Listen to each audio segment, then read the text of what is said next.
Mary Poppins, with the songs, the fun, and the motion picture excitement Walt Disney is famous for. Yes, sir, we've got everything to make life easier. Mother, I was reading about a fellow named Tom Edison who's working on an idea for snap-on electric lights.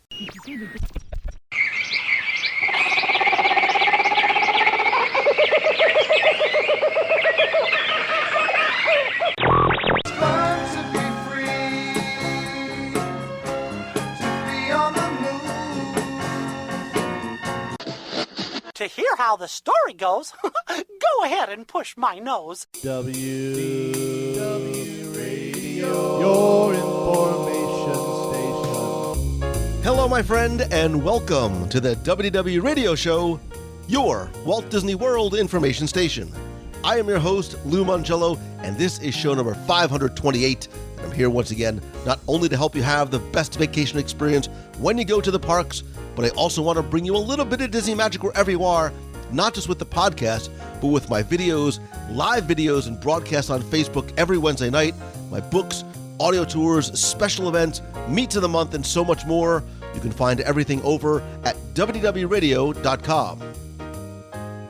So for decades, Epcot's World Showcase has allowed visitors to Walt Disney World to visit, explore, and learn about regions and cultures and people from all over the world, and in many cases, countries that they may not get to see otherwise.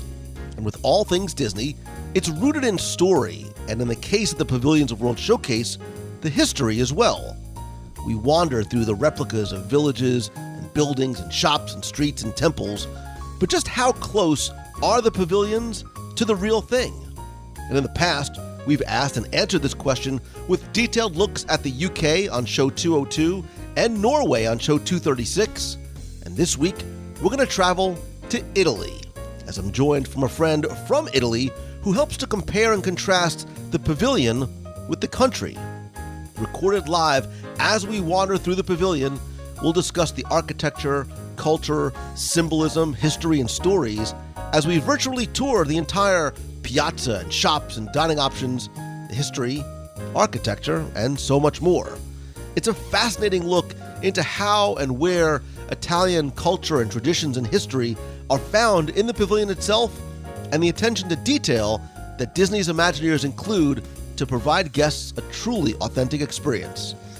And we also might stop to sample an item on the menu or two. I'll then have the answer to our last Walt Disney World trivia question of the week, and I'll pose a new challenge for your chance to win a Disney Prize package. Stay tuned to the end of the show for additional information and updates, including upcoming events, meets of the month, and a special event coming this September. Of course, I'll have your voicemails as well, so sit back, relax, and enjoy this week's episode of the WDW Radio Show.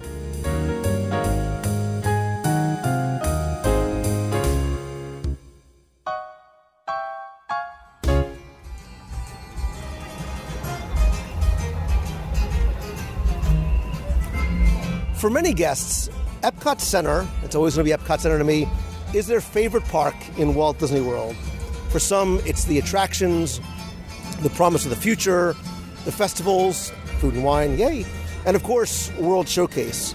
Because here, we're given the ability and really the privilege of visiting 11 nations from around the world and experiencing cultures and cuisines that we probably wouldn't get a chance to otherwise. And each nation isn't just unique, but affords us the ability to wander, engage, learn, and of course, eat. Because how best to learn about a people than through their food, right? And so for me, one of my personal favorite pavilions is Italy. It speaks to me not just because of my personal heritage, but for the art, architecture, music, romance, and, well, obviously. But just how close is Italy to Italy? Well, I haven't been there yet, but stay tuned. We've got because there may be an opportunity for us to go together soon in the future. But I know someone who has, and can help us navigate, tour, and compare Italy in Epcot to the real thing. I want to welcome my friend Maria Riboli, who was born in Italy, not the Epcot version, the real one, lived there much of her life, and now joins the ranks of many of us who have moved from the Northeast down to Florida. Ciao, that's the extent of my Italian, and welcome. Ciao Lu, come stai? Bene, you're supposed to say bene. 2 years of Italian mixed with 2 years of Spanish did not make for a good combination for me at all. This is a segment a long time in the works. We met however many years ago in Hollywood studios, and the first thing I recognized was that your accent was not from New York. Really? Can you tell? I can't fake it. So give me a little bit of background in terms of, like I said, you were born in Italy, but obviously, like I said, you also moved from the Northeast. Yeah, I was born and raised in Italy in a tiny place called Pesaro. I'm going to pull a Giada De Laurentiis here every time I talk about something Italian. So my town was called Pesaro in the Marche region. It's on the Adriatic Sea. It's kind of in the center of Italy, like an hour and a half south of Bologna. And then I moved to New York City 20 years ago with a theater company.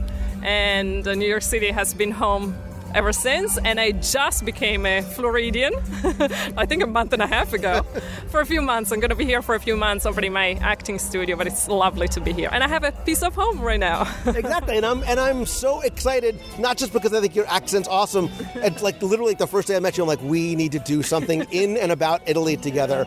So, and I'm going to promise you, and you, the listener, I am not going to pronounce or attempt to pronounce any Italian words today, because that is while you're here. And as we were walking up towards the pavilion today, I said, we were talking about how this pavilion compares. I think for a lot of the countries in Epcot, they try and bring in a number of different parts of the culture and geography and architecture. But here, you were even saying, this is very much reminiscent of a single area in Italy for the most part. Yes, absolutely. I mean, we're looking at Venice here. First of all, it starts right here where we are standing right now. You have little bridges here. You have the gondolas right there. And we were talking, I was like, I wish they would have had a little gondola ride in the Italy pavilion. That would have been fantastic. And a little thing that I shared with you before, every time you take a gondola ride in Venice, every time you go under a bridge, you're supposed to kiss. So please be sure to take a gondola ride with your loved ones, obviously. Don't kiss a stranger. Maybe that's why they don't have gondola rides here in Italy, in Epcot. Just to be safe. Just to keep it as family-friendly as possible. Yeah. So, I was just thinking, let's sort of switch things up a little bit. We're talking, we're in Epcot talking about the real Italy. But in Italy, and this may be a bizarre question, is Disney a big thing there? Like, is coming to Walt Disney World as a tourist a big vacation destination? Oh, absolutely. I remember growing up, and I grew up, watching Topolino, that's Mickey Mouse, and Paperino, Donald Duck. We had different names. What's Donald called? What's that? Donald? Paperino. What does that mean? A little duck. Literally means like a little duck. But those were the names. And of course, we had nothing even close to Walt Disney World. And I remember my first trip to the U.S., I was around 13 years old, and we went to Disney in California, at Disneyland. And I remember my jaw dropped to the floor, and I was like, I need to live here. Just let me alone. And now you do. And now I do, which I would wish for. But it's very much loved. I mean, every kid grows up watching the Disney movies. And now that we have also, of course, Paris, that it opened, a few years ago, that's also a big center. And have you been to the one in Paris yet? Yes, I was there, I think 3 times when it opened, so, many, many moons ago. But yeah, I was there. Mm-hmm. So do you know how Topolino, do you know how Mickey Mouse got the name Topolino? I think it's just because it's a tiny mouse. That's what it means, Topolino, a small mouse. And it's a cute little name. And because, of course, also we cannot pronounce anything in English, so they have to translate everything. So it's kind of true, but it's also because there's almost... The story of how it came to be is actually somewhat fascinating. It's not because Italians didn't know how to say Mickey and or mouse. Back in 1932, there was an Italian newspaper editor, Mario Nerbini. Now you say his name. Is it Mario Nerbini, you said? I think it's so much nicer when you say it. Say what's the cheese that begins with M and has two C's? La mozzarella. So it's like Giada's here. He wanted to create a weekly story in the newspaper for kids using Mickey Mouse. And so later on that year, actually on New Year's Eve, he creates a story about Mickey Mouse being chased by an elephant. Unfortunately, he never bothered to contact Disney to get the name of the rights. So he changed the name from Mickey Mouse to Topolino, which means a little mouse, and then swapped out Mickey Mouse with another mouse, which he called Topolino. And then eventually, about issue 7 or so, he secured the rights to Mickey, and they changed the name to the Mickey Mouse short, and now made that his official name by removing the space in between, because by that time everybody knew Mickey as Topolino. Topolino, yeah, that's the name. I remember having the little newspaper every week with Topolino with all the stories. Yeah, that was the name. And Minnie is Topolina. Topolina, yeah. Topolina. And I love, and spoiler alert, when we get to the store, like there's so much Topolino and Topolina merchandise in there. That's great. So, all right, as we begin sort of our virtual tour, and it's a beautiful day, like the sun has gone in, there's a cool breeze going on, the music is in the background, we have full bellies, so there's a huge smile on my face. But like I said, when you look at Italy, this is not an amalgam of lots of different cities and time periods. Like the UK takes you from the 1700s to modern times. This is like a salute. It's a salute to all cities, but mostly Venice. Yes, that is exactly what it is. That is exactly what it is. And it's interesting to me because I think, if you think about Italy, you think about Rome, definitely with the Colosseum, and then you think about Venice. And I'm happy that they chose Venice because it's such a magical place. If you've never been to Italy, it has to be on your trip. You have to see Venice. And I always say, if you go to Venice, be sure to spend at least one night there, because there's nothing like walking around the city and seeing all the lights reflecting on the canale and, on the water. It's absolutely magical. So I'm glad they picked this one.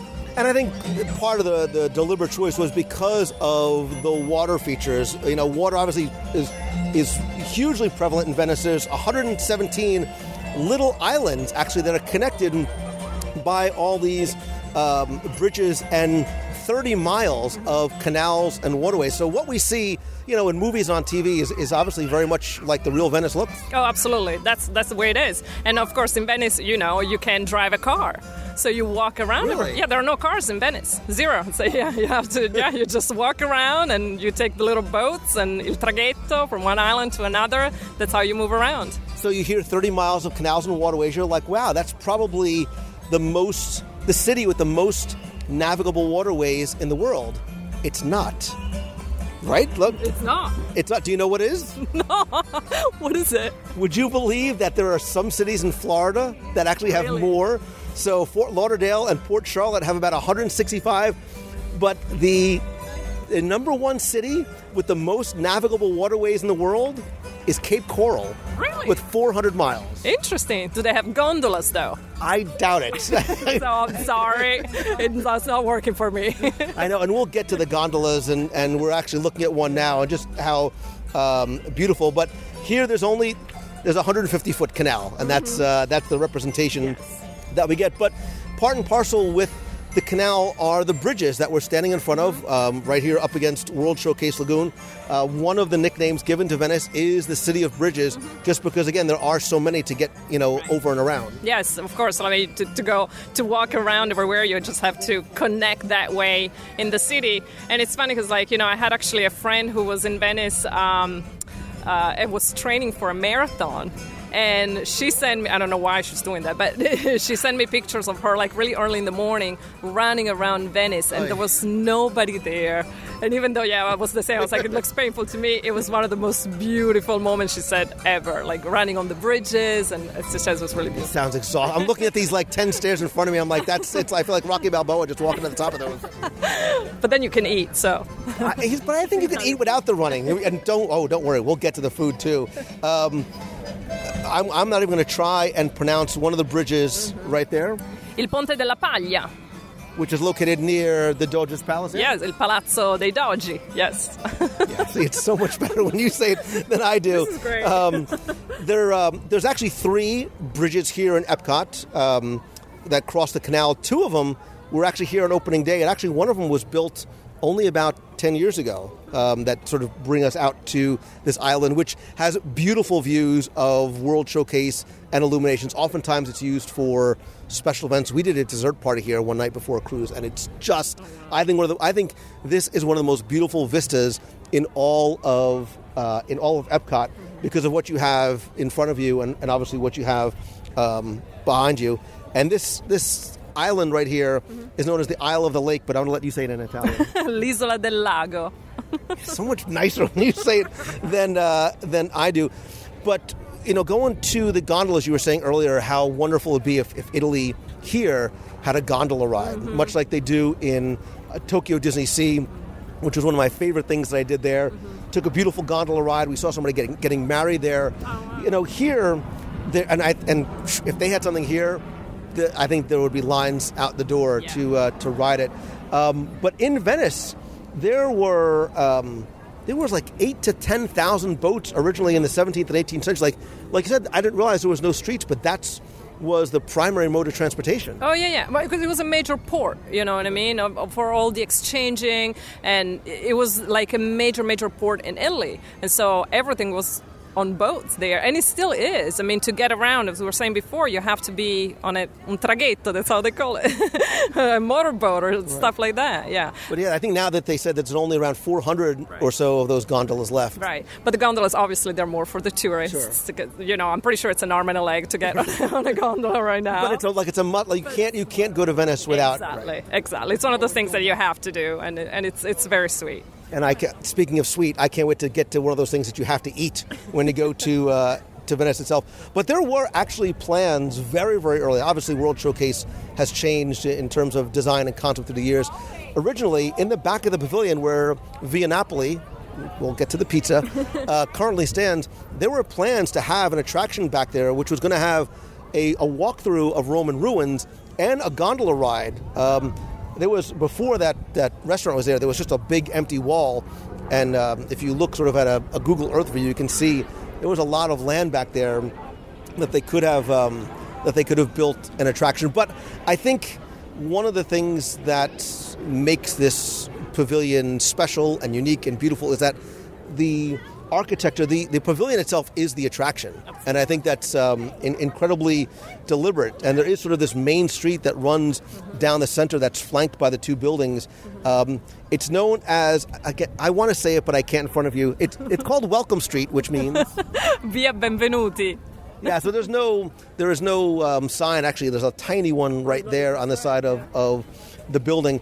But obviously, when you first come to the Italy Pavilion, the first thing that you see, the first thing that you're greeted with are these two, replicas of these 12th century granite columns topped with the two structures that mark the entrance to St. Mark's Square, also known as the Piazza San Marco. There you go. You don't need me anymore. I'm gonna leave now. So there's two. On the right is Saint Theodore of Amasea. Mm-hmm. Close enough? Perfetto. Oh, yay. My Italian teacher would be so proud or disappointed. Very, very similar to a legend of the St. George in Germany, sort of the idea of St. Theodore slaying that dragon and saving the city and all of its inhabitants. He was actually the first patron saint of Venice. Obviously, the city and all of Italy, with its roots, very much grounded in Christianity. Yes, absolutely. I mean, it's Italy. Wherever you go, it's rooted in Christianity. That's for sure, yeah. And on the left side is a winged lion, and he is the symbol. He's very much associated with St. Mark, but that very much is the symbol of the city itself. Venice, yeah, it's the symbol of Venice. And it's also right now the symbol of the Venice Film Festival. That's the actual award. It's the lion. Yeah, yeah. But it's the symbol of Venice, yeah. Obviously, Maria being an actress and a director and a coach. That's the trivia I know. So we were talking about how, and we can start walking this way, that this street, this entranceway, opens up into a large piazza or a square that, obviously here in World Showcase, serves as a meeting place, a gathering spot. But you were saying a lot of, not just Venice, but a lot of towns in Italy have piazzas like this that aren't just like that for tourists.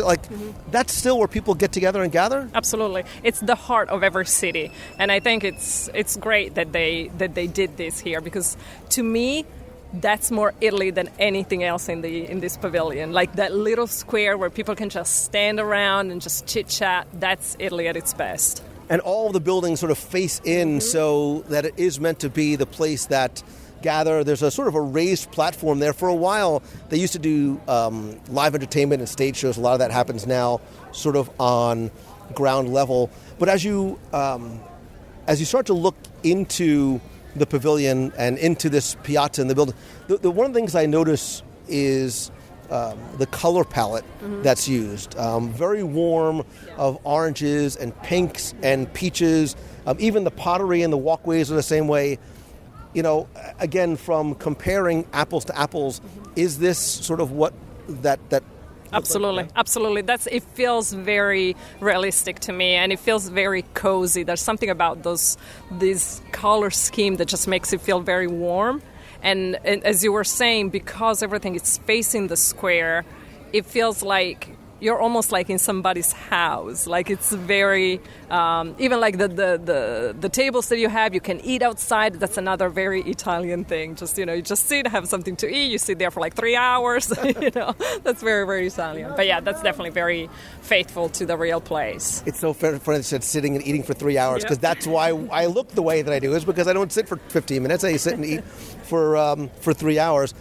But in terms of, a lot of times when we go through the different pavilions, they are representative of areas or elements of different parts of the country. Here is meant to represent, obviously, a very specific location, but for deliberate, very intentional reasons, what we're seeing from this side is reversed from the original. Yes, it is. And I remember the very first time I saw it, I remember looking at it, I was like, I think there's something wrong with it, and I'm not sure what it is, because I couldn't pick it up immediately. So yeah, the dimensions obviously are different, and yeah, the position of everything is a little off. But still, if you've never been to Italy, it's a good start. I mean, and the buildings are still, massive for us, but very much on a smaller scale from the original. And they are reversed from their positions in the original St. Mark's Square.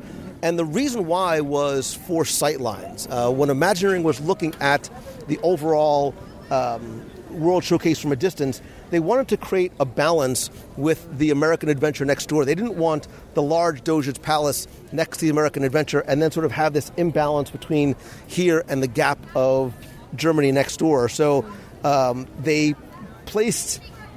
the campanile? That's perfect. Il campanile, perfetto. I get so nervous. In between, so there's when you look at it from across World Showcase Lagoon, there's a little bit better of a balance and symmetry. Yeah, absolutely. I think it works perfectly. Obviously, they did it because it made sense, and nobody does it better than Disney. So it totally works. Yeah. So, sort of going clockwise on our virtual tour. I love this building. Yeah. Before I even knew what it was, I love the color and the architecture and that sort of Gothic Renaissance architecture and the archways. So this is known as the Palazzo del Doge. See, I like it so much better when you say it. I call it the Doge's Palace. She says the Palazzo del Doge. So the original was built around between 1309 and 1424. It was the residence. So it's not the Doge, it's the Doge? Doge. The Doge, the magistrate, or the sort of the ruler of the city of Venice? Of the city of Venice. And this palace, and I'm sure you'll correct me if I'm wrong, but they went through a lot of renovations. Like it kept getting renovated. And I know they had 2 major fires in 2 different moments. So a lot of it, like the facade kept changing until it came back to kind of the original feel that they had with the very first one. So how does this look, if you were to sort of be here now and then go to Venice, how different, other than the scale, does this look than the original? I have to say the scale is the most obvious thing. Other than that, you definitely get a feel. And I have to say, right now, it feels like there's less people here than there. Because Venice is known to have, a lot of tourists. So right now it feels almost empty. But yeah, it's very, very faithful. I think they did an amazing job with it. All right, so quick aside, if there was an optimal time to go visit the real Venice, when would that be? I always say September, because it's when, the kids go back in school, so you have a little less crowd. It's still a zoo, because it's always very, very packed. But September, it's a good time, definitely. So part of the reason why I love this building, look, even just standing in front on the lagoon side, is the level of detail. From the top and the finials all the way down to that Gothic and Renaissance architecture. If you look at the top of the palace, you'll see a statue of Doge Andrea Gritti? Andrea Gritti. Who represents a state, and she's kneeling before the Lion of St. Mark, which is sort of symbolic of the church in Italy. And the book symbol that she's holding right in front of the statue symbolizes the sovereignty of the state of Venice. But the amount of detail, because they really obviously it would be doing a disservice if the level of detail was not completely accurate, especially for somebody that would come here and be like, this isn't really what it looks like. It's not a Disney-fied version. It's just a shrunk-down version of the original. Absolutely. I agree with that. And listen, I came here with some of my Italian friends who are very picky. And they walked into this pavilion. They were like, this is amazing what they were able to do here. And it's true. You get that feel. I mean, Il Palazzo del Doge, it's beautiful. The details, as you were saying, they're absolutely... Even if you look at the windows, you see how many details, even the little dust on the side, and it's perfect because that's exactly the way it is. Right, the aging and the discoloring of some of the marble and the brick and the stone. Obviously, there's multiple levels. We only have access as guests to the first. You have to imagine that there's storerooms or offices upstairs. How cool would it be if that was your office inside the palace in the Italy Pavilion? But even looking down on this level, if you look at the capitals, which are the tops of the decorative columns that sort of bear a lot of the weight, that's why they sort of broaden out above the columns themselves. They are they're all the same here, although very intricately detailed. But from what I understand, the one at the original palace, all those not only hand carved, but every one is unique. Yes, they're all different. So you get a great picture spot with every single one that you walk around. But yeah, they're all different there. Yeah. And you'll see, as you will elsewhere in the pavilion, lots of angels represented, a lot of Catholic and religious symbolism. Yes, of course, yes. You always have those. Even standing here, you have the angels right underneath the lion that you were talking before. Yeah, so. Yeah, if you didn't know that you were in Epcot, you would assume that this building was here for hundreds and hundreds of years. Yes, I agree, absolutely. So the Campanile, the bell tower, is about 100 feet tall here. It's more than 320 feet tall and almost 40 feet wide in Venice. So obviously the scale is... The scale it's a tiny bit off, but I think they did a great job because it still feels very massive when you're looking at it, and that's the feel that you get when you're there. So even though obviously it's smaller, they still were able to give you that feel. And the original built back. Construction began in the 9th century, but was built as a watchtower for, again, like you said, there was the nearby dock and the port, and like the palace itself, also was damaged a number of times and converted from a watchtower to a bell tower. And I don't know if you ever heard, there's now 5 different bells in the tower. Each has a different purpose. So the largest one rings at the beginning and the end of the workday. One rings at midday. Another one rings to summon council members. Another one begins to set it. And I think one of them has to be for snack time too. Just because do you do coffee break? Do you do because in Italy, excuse me, much like my parents and grandparents did, you take a little break during the day and have dinner very, very late at night, right? Yes, they do. And I grew up like that. You have breakfast, then you have a little break in the morning. You have the coffee break around 10 or something. Then you have your full-on lunch where people come home from work and sit down and have an hour and a half lunch. And then, of course, you have merenda. Merenda is your afternoon snack. It's usually around 5. And it was another full-on meal. And then you have dinner late at night. Yeah. So it's nice to know that I've been doing it right all along and honoring my Italian heritage, unbeknownst to me, at home, because that's pretty much how I roll all day long. At the top of the Campanile is the Archangel Gabriel. Like the original, this replica is actually covered in gold, not because it's meant to be... it's less decorative than the fact that it doesn't tarnish. And to use a precious metal like that was probably cheaper than having to clean and refurbish the angel on a decorative base, which is part of the reason why they also use gold on places like Cinderella Castle as well too. Let's sort of walk through the palace a little bit, because there's details both inside and outside. Maybe we could even talk the palazzo. So why don't we talk about the? Why don't we go through? We'll talk about the shop itself. Yeah. It's, I don't want to even say it. Il bel cristallo. The beautiful crystal. Yes. So from what I understand, the arches of this shop are meant to be representative of the exterior of the Sistine Chapel. But in here, I mean, the first thing, even before you see anything, you smell. Yeah. There is, again, it just reminds me so much of going to an event with a lot of my family members, because you smell the perfume. And it's funny that you just said that, because I walked in and I got that sense memory of just women walking down Via Condotti in Roma with these beautiful dresses and this smell, this beautiful perfume. So yeah, that definitely feels Italian too. Or, again, my family originally came from Brooklyn. It was like when you went to a funeral, everybody was in black and you smelled it before you even walked inside.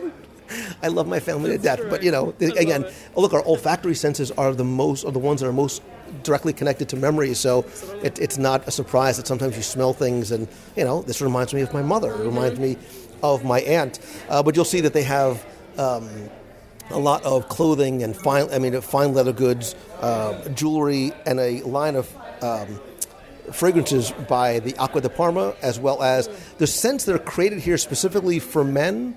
And some for women, and I think Prada also has a line that's exclusive to only here and the store only here in New York. Oh wow, I didn't know that. We might have to try it. I hope by we you mean you, because I'm not sure if anybody wants to be. Although it's incredibly hot outside, so it might not be the worst thing. Because this store has changed a little bit over the years. They used to have a lot more Italian-themed. For a long time, there was a lot of Ferrari merchandise in here, which I think you need to have the car first before you buy the shirt, but they've moved a lot of that to the other side.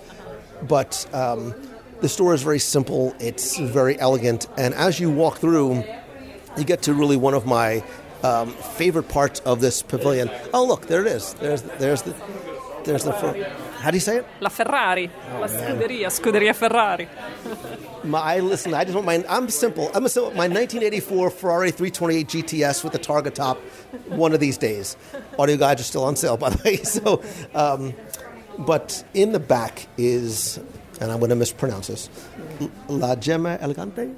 Where am I looking? Yes, La Gemma Elegante. Yes. The elegant gem, but primarily, in addition to some jewelry that they sell, the first thing that you notice when you walk in here are the Venetian masks, which date back to the 1100s when Doge Vitale Michele? Doge Vitale Michele. See? Close enough. It sounds like a character from The Godfather, but he was victorious over the person he was running against, and to celebrate that event, a party called a Carnival. Carnevale, yeah. Carnevale was given, and all the attendees had masks, and the reason why was to hide the differences of the social classes, and eventually the church incorporated this event into Christianity. It became the Carnival of Venice, which happens right around Mardi Gras, correct? Yes, that's exactly when it is. And it's interesting that you're saying this, because they used to have, the people used to wear those masks at different times of the year. So not just for the Carnevale, but also like right after Christmas all the way to the Epiphany, just to hide themselves. Yeah, really? Yeah. It was born like that, and then of course it developed into the Carnival and everything. Yeah, yeah. And you see they all, and I'm sure you know all this, but they all have different shapes. And I was actually looking for the one that are right there. You see the white ones that they have no mouth. It's almost like a prominent like chin. A beak, almost like a giant. It's almost look like a beak. That one, the two right there, the white one. And the reason why they had it like that is because they were able to eat without removing the mask. Now you're talking. That's the one I need to get. Yeah, and then of course they have all the masks for the very famous characters of the Carnevale. You have Colombina, you have Arlecchino. Those are all the masks that are very, very famous in Italy. Oh, so I didn't realize that some of the masks were representative of individuals or characters. I thought they were just decorative. No, they represent characters, and again, some of them, they had different meanings based on the people that were actually wearing them at that time. Yeah. And then eventually, a lot of these masks were also brought in. Coming full circle to you, a lot of these were also used in theatrical productions as well, right? Yeah, of course, yeah. La commedia dell'arte. That's where, of course, then they still do. They still use all those beautiful masks and the costumes that come with it. And so when Carnevale happens, is it still very much that costumed mask production? Yeah, Il Carnevale di Venezia, it's something you've never experienced in your life. Like, you see those incredible masks and those gorgeous ginormous dresses, and it goes on for days, from one party to another. You go, to one palazzo to another on the canal. It's very, very magical. Yeah, I think we should do a follow-up episode where we go during Carnevale and we sort of compare. Again, if we're going to compare Italy to the original, we should probably do a bookend episode. I agree.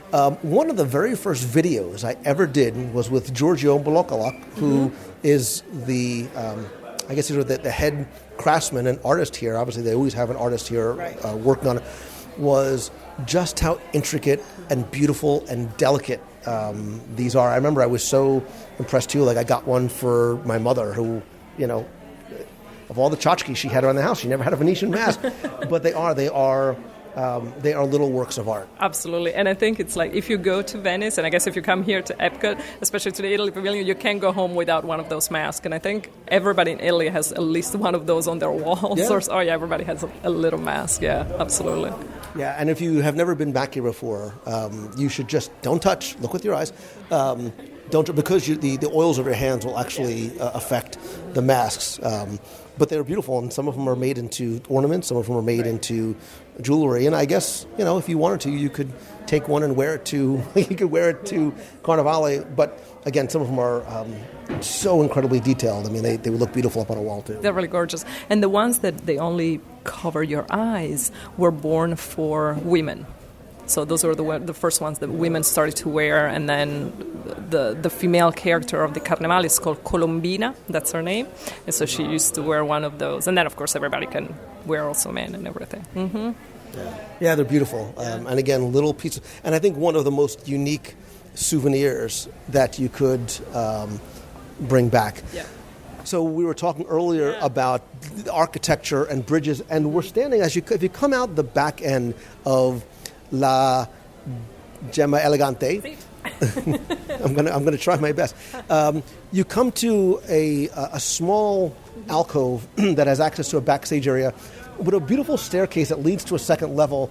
That's very nondescript, but is one of my favorite little sort of out-of-the-way, tucked-away places here. Yeah, it's really nice. And then we were talking before, this reminds me a lot of what's called in Venice Il Ponte dei Sospiri. If you want to translate that, go ahead. But Il Ponte dei Sospiri in Venice used to be this little bridge that used to connect Il Palazzo del Doge to the prison cells. And so it was called Il Ponte dei Sospiri because that was the final walk of all the people going to jail. And it was their last look at Venice. And so everybody was like, and that was... a little dead man walking. Yeah, a little bit. But it was Il Ponte dei Sospiri. And so this niche reminds me a little bit of that. So do you know, again, this is not accessible to guests, but at the bottom of the handrail is the statue of a woman. I was wondering if it was Mary. I don't know. That's what it looked like to me right now, but I actually don't know this. I don't know either. No. We're going to say it's the Virgin Mary. We could say it's the Virgin Mary. It probably is. But if you come across the way, and this is one of my favorite little details I love showing people, that I think because most people have no occasion to come back this way. But even look at the door handles, how they sort of the bronze fish. There's a carving of a pretty hideous looking face, which from what I understand was modeled after Bacchus, who was the god of wine. I am not going to even attempt to read what it says under there. Okay, it says, denontie secrete contro contrabbandieri et trasgressorio in ogni sorte di ogli. Very dramatic, because we're very dramatic in Italy. No, you've met my mother, obviously. I love my mom, really. Very. But, so... Very short translation, do not pass over here. Like, just stay where you are. You cannot pass. Yeah, so something again about in old Italian about secret accusations against smugglers. From what I understand, this was known as the mouth of truth. Yes. It was. So you this is something that. This is like the mouth of truth. It's really in Rome, and there's this, and it's like this, like really, really big. She has her arms way out. I'm like, because I'm used to TV people. I'm used to a camera. So it's usually really, really, really big. And, it's known that you put your hand in the mouth, and if you say a lie, your hand will not come back. So that's the obviously the legend. But yeah, it's in. That's a much more morbid understanding of what I thought.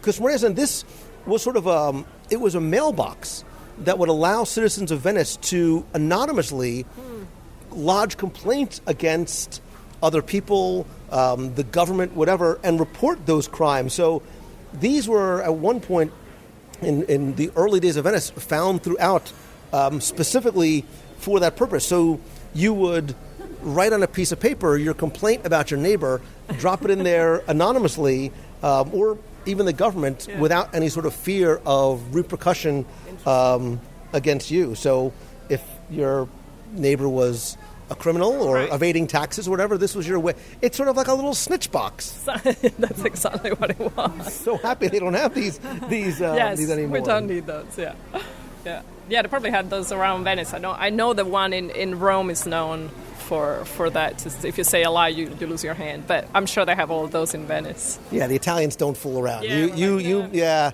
you lie. Yeah, we know people. So as we continue again on our clockwise journey to the center of the piazza, I remember over the years a number of different. Sometimes the Ziti sisters used to be out here, but we're getting to arguably what you can say is some of our Italian favorite parts, which is the dining.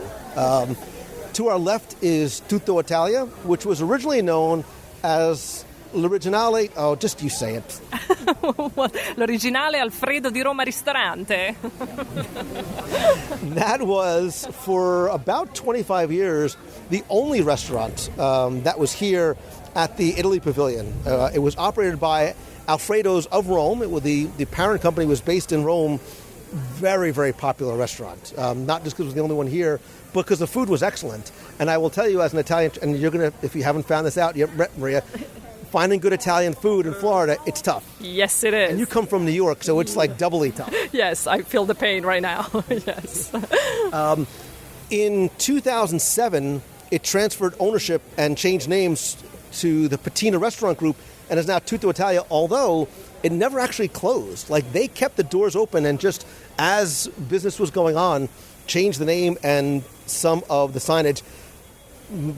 See if I get this right. Tutto Italia means basically all Italy, all Italia? No, Tutto Italia to me means like everything Italian. Yeah, everything Italian. Which makes sense because the cuisine inside is inspired by flavors and recipes from throughout the country. Because like anywhere, like the United States, where we have, different flavors from New York, as you would from the Pacific Northwest, as you would from the Southeast. So you'll have a lot of items that, and the menu is so huge. I love it so very much. Yeah. And they have a separate lunch and dinner menu too. Maybe we need to come and eat here one night. Yes. And if we're going to compare the pavilion, maybe we need to compare the food as well. Very nice. I'm in. Let's do it. So when we talk about cuisine that's Northern Italian versus Southern Italian, from a general perspective, what does that mean? It's different. Like in the north of the mountains, you get a lot of meat. And of course, where it's cold, you get more stews that are very popular. And then when you go to the coast, then you have fish. And it's the most amazing fish. And of course, the red string that connects it all is the pasta. Because pasta is like, it's on every table at every meal. Always. Yeah. Which is obviously why I have the fluffy physique that I do. It's good for you. But they do. They've got a number of different pastas. There's like 20 different appetizers, which, that's like family style, around the table, Sunday. If you weren't hungry, that's good. I'm going to make some more food. That's exactly what my grandmother would do. But I see things that I remember from growing up, including parmesans and lasagnas and pasta bolognese, which is my favorite. But if you look at the architecture of the building itself, it's different than what you see, obviously, in the Doge's Palace and even some of the other buildings. It's very elegant. It's very formal, inspired by a little bit more of a Florentine design than elsewhere. It's funny because when we walked into the square and we started looking at all the restaurants, my first impression was this really feels like Italy. Like this niche, it's the most Italian of the whole pavilion to me. Like the way the restaurants are, it feels like you're in Italy right now. And that's the greatest testament that you can give to a pavilion is somebody coming from Italy saying it's like that. We'll just sort of peek our heads in really quickly, because if you've never had occasion to come in here before, you'll see just how air-conditioned it is. Just come for the air conditioning, stay for the food. But you see, ciao, good. You see just how elegant it is from the rich dark woods and the carpeting and the chandeliers, the mosaic tile work, yeah. It feels very rich. It feels very... It's between Rome and Florence to me right now, and it's nice. The mosaic on the floor, it's a very nice touch because that's very Italian. Yeah. And if you look on the walls inside, you see not just the mirrors, but the trompe, the paintings that sort of are meant to sort of deceive the eye, to give you a sense that you're almost looking out a window to where you'd be eating. Yeah, and so you get the feel also that it's bigger and it's beautiful outside at any moment of the day. Yes, absolutely. Right, and the Imagineers and the artists duplicated the styles of Paolo Veronese, sì. A Venetian painter during the Renaissance. So again, as you sort of peek in, it's a beautiful restaurant that you'd feel comfortable having a dinner date or coming with a couple of friends for a formal evening, as well as walking off the promenade in the middle of the afternoon. Yeah, and I noticed also all the glass sculptures that they have, and that's very specific of Venice. Il vetro di Murano, the glass of Murano. So Venice has all those little islands in the front, and Murano is very, very famous for all the glass work. So that's definitely something that it's very, very Italian. Yeah, I think we need to come here and do a live down at Come Hungry. See? Come Hungry. Attached to here is one of my favorite venues. It's like my own little hideaway sometimes. I did a review with Becky a few years ago, and it's the Tutto Gusto wine cellar. And even from the entrance itself, you get that feeling of that aged brick, the low ceilings, the large timbers, and the dark woods. And it has a very different feel than any of the other restaurants. Is this like a wine cellar that you find in Italy? 100%. This I really love because it feels very, very specific and very faithful to the country. I actually remember growing up in Italy, in my little town, there was this teeny tiny osteria that had a lot of this feel. You had a lot of like the woods, like the table and the brick walls. It's so warm and it invites you to stay. Just sit, have a glass of wine, chit chat, and You forgot to eat. Because they have a full menu here, and if you look on the site or on iTunes, you'll find the review of Via Napoli. But they have a huge sharing plates as well as full plates of lasagnas and paninis. But one of my favorite things, come here, I have to bring you over here. This is my favorite part. There's also a full bar that you could just walk up and walk into. And one of the reasons why I love this restaurant is that you can just walk up without a reservation. But it's the case, the cold case. Salivating. You don't even have to be hungry to come here and want to eat something. We just ate, and I'm like, okay, we're going to do this again right now. And this is so Italian, the way it looks. Like, the olives, that's such an Italian staple. We have it on every table. And especially at night, you eat stuff like this. Especially in the summer, you have the caprese with, mozzarella and tomatoes. And you have olives, you have, gli affettati col prosciutto, mozzarella. And, of course, you have to finish with Nutella. Well, of course. So I could just eat now. Carciofi. Artichoke hearts. Yeah. Marinated artichoke hearts. I could just sit there and eat that entire plate all by myself. Yes, I'm the same. I adore carciofi. And they're like, in Rome, there's a very famous dish called I carciofi alla romana, the Roman style. And they're usually like the big ones. Yeah. And with gratin, and you put it in the oven. Yep. You give me a couple of plates of this, the caprese, and look at the cheese. Like, I love the freshly cut, like Parmigiano Reggiano cheeses and the salamis. I could do this all day. Yeah, that's all you need. And that's really what that's a table in any house in Italy. Like at night, for dinner, you have, all those things, and you find the same in a restaurant. Italian, we actually eat very simple food. It's usually 2 or 3 ingredients in the plate, no more than that, but the flavor is so strong and so fresh. Nothing comes from a box, nothing comes from a can. It's very, very fresh. Just look at that little setup of the cheeses and the breadsticks and the breads. And you're right, the Nutella chocolate cake in that, and there's 5 or 6 different panna cotta. Tiramisu is you know what tiramisu means, right? You know that. Of course I do. But just for the benefit of that, I thought you knew. Tiramisu means pick me up. Oh. That really it means that, and because there's coffee in it, so it's a little pick me up. So we see there's a number of different specialties and pastas and dolce gusto. So what are some of the... So we have le fettuccine, meatball parmigiana, gli involtini di melanzane. There's melanzane is eggplant. Breaded and fried eggplant. I eat it like it's candy. So good. In Sicily, there's a plate with a pasta dish with the eggplant, mozzarella, and I think tomatoes. It's one of the most delicious things ever. And then they have fusilli di Gragnano alla carbonara, which is la carbonara. It's one of the easiest things that you can make. It's just with eggs and pancetta. It's kind of like bacon. That's all you need.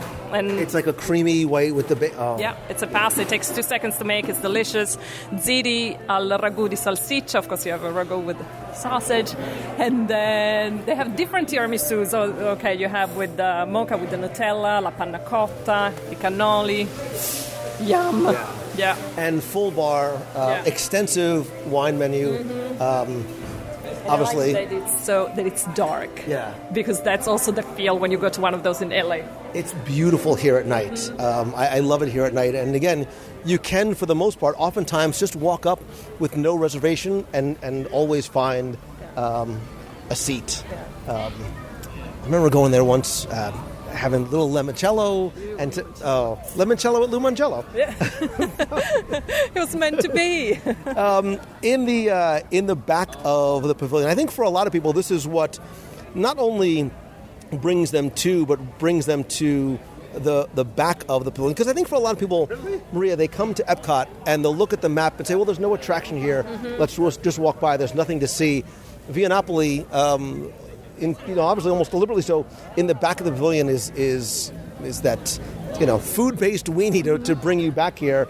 This opened back in August of 2010. This also is part of the Patina Restaurant Group family. They have a number of restaurants here. Really love what they do, and more importantly, the authenticity of... Now, you've eaten at Via Napoli before? I've never eaten at Via Napoli. We got to add that to the list. Yeah, it's on the list. It's on the list. But I have 2 very dear friends of mine, Andrew and Corey. They're runners, actually, and they always do the Disney races. And they always come to Via Napoli to get their carbs in before a big race, and they love it. They said the pizza is fantastic. I come here to get my carbs before, a big walk.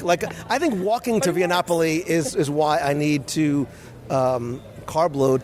And I've said it, forgive me, ad nauseum a million times. One of the things I miss, who am I kidding? The only thing I miss most about New Jersey, New York area is the food. And the pizza is very, very hard to find. And if you haven't had pizza yet down here, and I'm not saying it because I'm just an enthusiast, but this is one of the few places to find good pizza.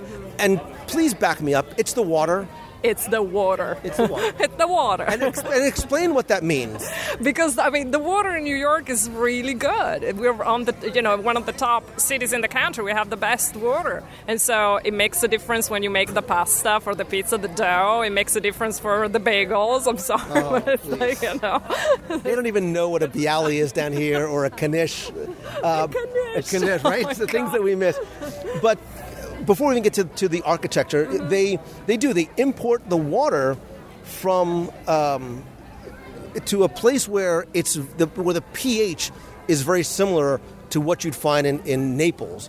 The flour is imported from Italy because the ingredients, including the water, really do matter and they make a difference. Absolutely, it makes a total. I have another friend of mine. He has a pizzeria in New York, and he imports all the ingredients from Italy. Oh. Then it's a different story. It's a different thing. Absolutely. And the fact that it's wood-fired, authentic, like Neapolitan pizza, because you can make your own with any types of ingredients, but they also have a lot of gourmet toppings. Like, how do you say? Now I know how I say it. How do you say that word right there? What am I looking at? Calamari. Calamari. It's calamari. Calamari. The artichokes and the eggplant and the porchetta and the prosciutto, like. The price of a pizza is going to run you starting around $21, but it's worth it because of when you use fresh ingredients and the flour and the water, it makes. If Via Napoli delivered, I would probably never leave my house. Yeah, I agree with you, and I love the fact that they also do the gluten-free pasta in this one because I think it's important. Right, so you do gluten-free, so that's important to know that they do. Absolutely, right? that I can do that as well. And la pizza napoletana has it's a very, very thin pizza.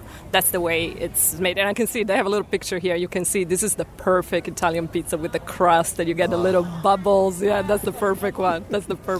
Which is different than like a New York pizza where you fold it and then the oil sort of drips down your arm a little bit onto the paper plate below. Yeah. But they also have pastas, small plates. I know I did a live review of here a long, long time ago, but it's been a while since I came back. They used to have, for a little while, they had a walk-up window where we could get individual slices of pizza to go. Like, that's a party right there. But it's beautiful inside. One of the things there's a couple of things I like. Obviously, it's a bit of a show kitchen. Mm-hmm. They've got those three, the wood-burning ovens that are named after some of the active volcanoes in Italy, like Etna, Vesuvius, and Stromboli.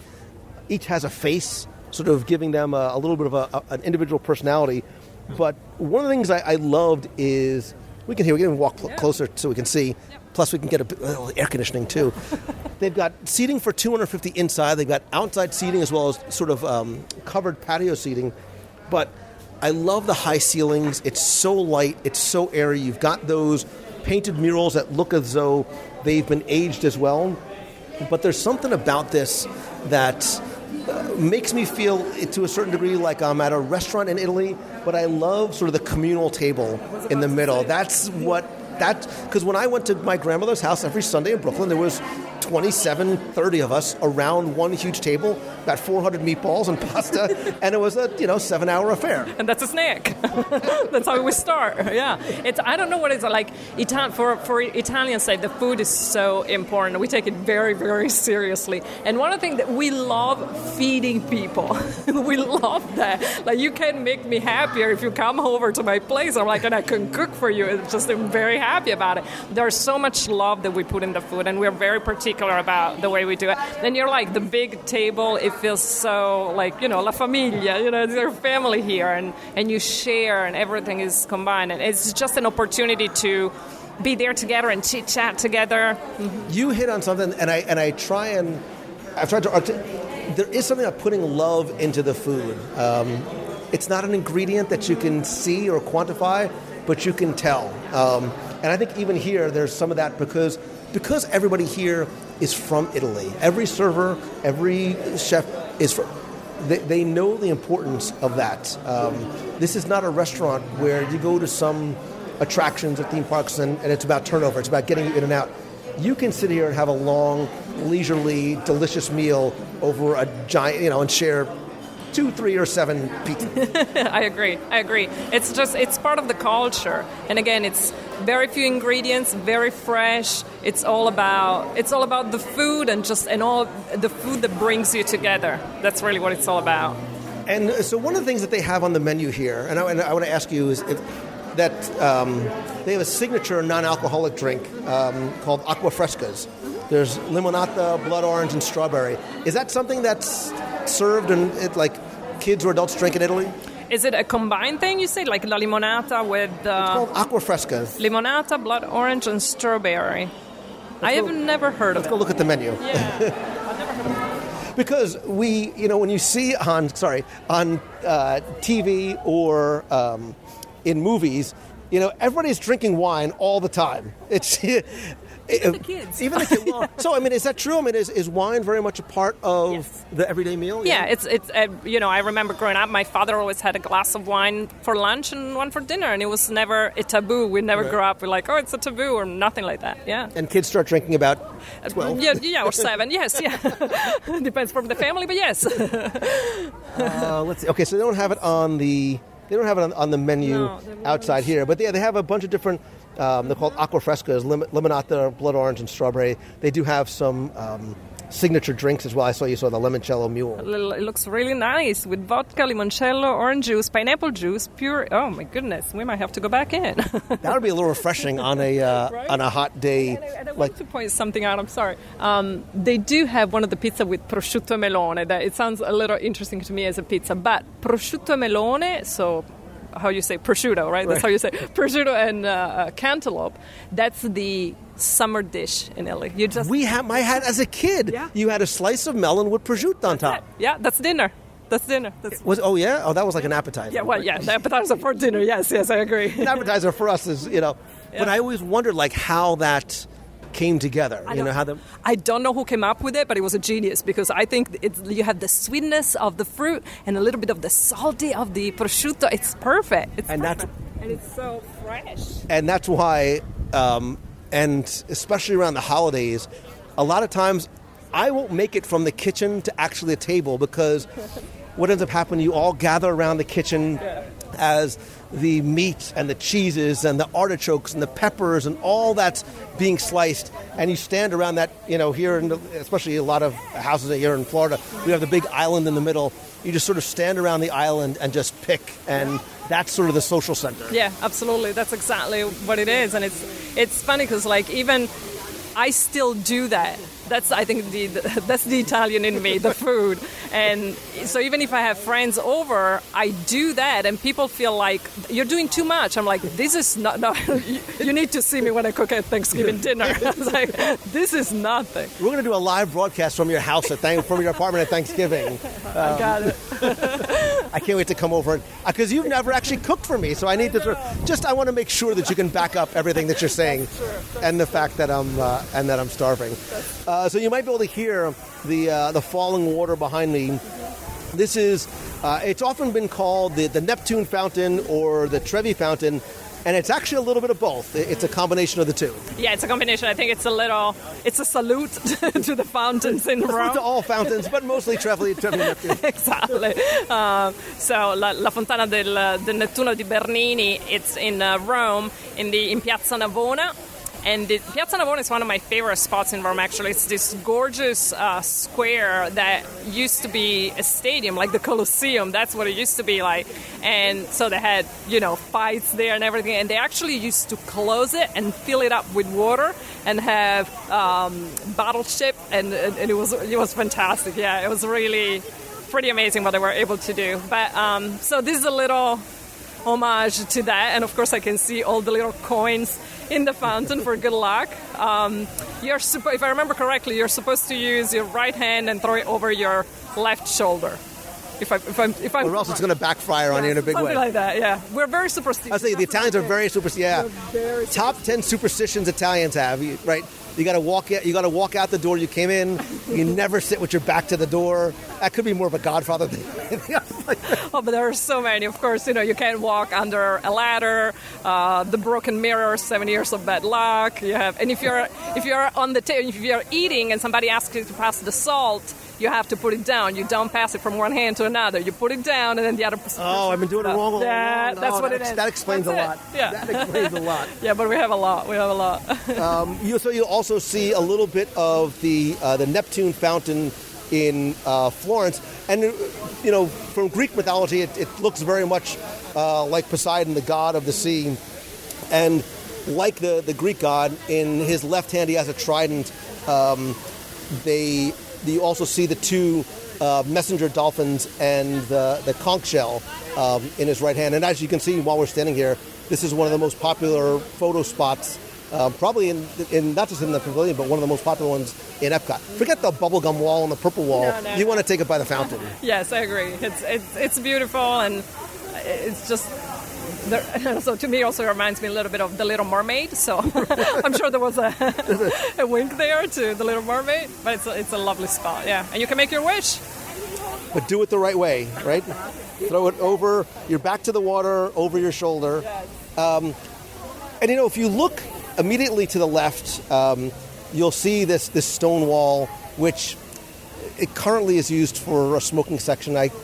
From a personal perspective, I kind of wish it wasn't. Because you see that hanging over that wall are grapevines. Yeah. Because people, I think, sometimes don't realize how important the wine industry is and how prevalent it is. They about 1/5 of the world's wines come from Italy, and it's made throughout the entire north and southern regions. I mean, pretty much everywhere in Italy, wine's made. Everywhere. And every single region every wine has a different taste. And so many that come from Italy. Of course, Il Chianti, that's, one of the most famous ones. But every single region has a different taste because of the wine. The grapes are different. So you get something... sweeter, if you like something sweet, a little bit more fruity, something a little more acidic. It depends what you like. But yeah, every single region has something. Are you a red or a white? I'm going with a white. It depends, and it depends from the meal, right. Of course. It depends from the meal. I do like in the summer, a chilled white wine with some fish. I'm good to go. So not only are Italians the leader in the world production, they're leaders in consumption. So... Per capita, they drink 18.5 gallons a year as opposed to 6.5 gallons in the United States. Oops. It's good for your heart, right? It's right. It's also like antioxidants and... Yeah, it's fruit. I can justify... See, I like how you think. We can justify almost anything. And you're right, it's not consumed like, you're chugging beers at the game. It's just part of your daily routine and diet and menu. It's a way to enhance your meal. That's really what it is. And that's why it's picked very specific with what you're eating, because you want to bring some acidic notes or you want to bring something a little... There's very much an art and a science to the wine and wine pairing. I've tried to learn over the years. I still have no idea what I'm doing. I was told, look at the most expensive one and the least expensive one and just pick one in the middle. Exactly. And that's the one that you should order. And if you like it, then it's good. Right, and that's the thing. If you like the wine, it doesn't matter what, Wine Spectator says or what this reviewer says. If box wine from Price Club is your thing, then go for it, man. It's whatever makes you happy. I agree. Because a lot of those are actually from, other vineyards, and it's just sort of repackaged that way. And it's convenient in the box, too. Yeah. Outside here, we see one of the... Carretto Siciliano. They call it Carretto Siciliano. Those are typical in Sicily. You see those, and they used to have all the puppets also with those, I pupi siciliani, they were called. It's a very, very specific thing of Sicily. And you see the colors. It's very loud with the colors, yeah. So as a kid, I remember I had like a little model of this that my uncle or somebody had brought back for me from Italy, and it was this little cart, and I didn't understand, what it was for or what it was used. It was brought into Italy by the ancient Greeks, and then were actually utilized by, depending on the region and the terrain, they were led by a horse or donkey to, carry supplies, and then also used at like weddings and things like that as well, right? Yeah, for weddings as well, and also in the theater with all the pupi siciliani, yeah. So they used it a lot, absolutely. And I love, like you said, the bright, vibrant, although you can see, again, the dated and aged and faded colors. But this cart offers two different options. It offers gelato and sorbetto. Yeah. So what's the difference between the two? Il sorbetto, it's just it's usually fruity, and il gelato, it's a little bit more creamy, so there's milk in it, and there's nothing like Italian gelato. I'm sorry, there just isn't. So how does gelato differ from ice cream? It depends. It's not that far from it. Like if you get a good ice cream that it's really creamy, it's very similar to gelato. That's really what it is. Gelato, it's usually made by a family that owns the store. And again, you taste the love in it. That's really what it is. But it's much more creamier. They also have a number of different wines and drinks. They have the Rosa Regale. It's a red sparkling wine, which, by the way, pairs very, very well with dark chocolate. Just FYI. I love it. We might have to try that as well. Bellinis, limoncello cocktails, orangello cocktails. And look at this. Wait. They have a tiramisu popsicle. I'm impressed. I've never seen that before. She's given it the thumbs up. Creamy tiramisu gelato layered with espresso-dipped ladyfingers topped with cocoa powder. It sounds like a winner. All in a little push-up pop. Wait a minute. Let me just... Hold on. I don't know if I can actually... I should probably have one just to make sure it tastes as good as it looks. So I would like a tiramisu popsicle, please. Oh, I'm dropping everything. I'm so excited I'm dropping everything out of my... Here, can you hold that? Yes, of course. Phil, just talk. Where are you guys from? Did I see it? Napoli, both. Napoli. Napoli, bravo. It's under the Vesuvio volcano. Nice. How long have you been here? It's my first month. Today is 1 month and 1 day. Wow, congratulations. How do you like it? Yeah, I love it. Yeah. Thank you. Very different from back in Italy? Yeah, here the weather is totally different. We have at least 1 hour of rain every day here. Yeah, but it's amazing. Good. Love it. So, one tiramisu popsicle, right? Here we are. I like how faithful you are to the job. Because it's like, listen, I'm a giver. I want to make sure I represent accurately. Your reaction. Thank you. Oh, here, I'll hold this. Certo, signora. Here we are. Your popsicle. Grazie. If you need a spoon. Sorry? Oh, yes, please, because we're going to share. Can I have 2 spoons, please? She's behind the man. Just to avoid any cootie contamination. That's it. All right, here. You. Oh, look, there's a little donkey on the front too. What am I doing with this? You're gonna pop the top of this thing, and. How do I do this? Oh, okay. There you go. Oh, look at that. It's like being a little kid having like the push-up pops from the ice cream. It's like being at an ice cream cart, except this one has a big fake donkey in the front of it. You go for it. Oh, me first? No, ladies first. No. You go. Here, wait. I'll do this for you. Here, I'll open up your spoon. We're being very polite. Well, because that's what we're taught, right? I was raised right. Yes, you Ladies were. first. So here, you take that. Thank you very and I'll much. take this. Okay. All right. Okay, I'm trying. Is it? Okay, so I'm gonna. Oh, good. Oh, look at that. Oh, this is really good. This really tastes like tiramisu. Yeah. Oh my. Yeah. Oh, This that's is really cold good. and creamy. I just felt my body temperature go down like 30 degrees too.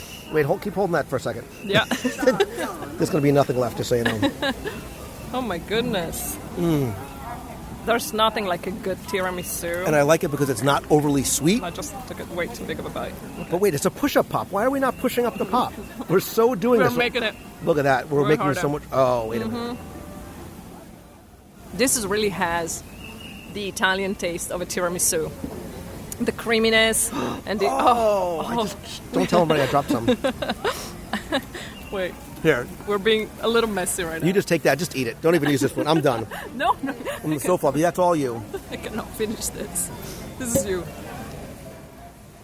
So for people who we've all heard of tiramisu, what exactly is it? The tiramisu, you have the biscuits, that is lady fingers, and then you have the coffee and the zabaglione. So it's very... We're just like, so good. Again, it's very simple ingredients that they combine together, and they're so delicious. And I love this one because it's chilled, and it's just perfect. It's just perfect. And I love that's all that last bite is you. I love how it's fun and it's easy to eat. You can share, although I don't necessarily recommend sharing. I'm doing it just for show purposes. That's a nice little treat, and it was what, $5-6 somewhere around there. Oh, that was very yummy. I completely forgot what we were talking about. By the way, It was really good. that was delicious. That was a nice little unexpected treat. But as we Perfetto, buonissimo. Grazie. what she said. As we round the corner, again, another statue, which is a replica of the statue of Gabriel that is on the top of the Campanile. Very nice. Gabriele, l'Arcangelo Gabriele. You're like, yep. What she said. So here's a little kid cot fun stop, which where you can decorate your little Duffy. In the past, they used to have things where you could do like a little Venetian mask on, like a little paper Venetian mask on a stick. But this is one of my other favorite areas, especially on a day like today when it's a little overcast. I love the all the potted plants and the casual tables where you can sit outside. But this shop, here we'll go on the main entrance. This shop is the Enoteca Castello. Which means? It's the wine shop. Castello is a castle, yeah. Yeah. And I can see all the beautiful bottles already in the windows, so looking forward to see what they have here. Do you actually purchase here? Have you ever purchased? I have. And I know exactly that the limoncello is right there. So, there you go.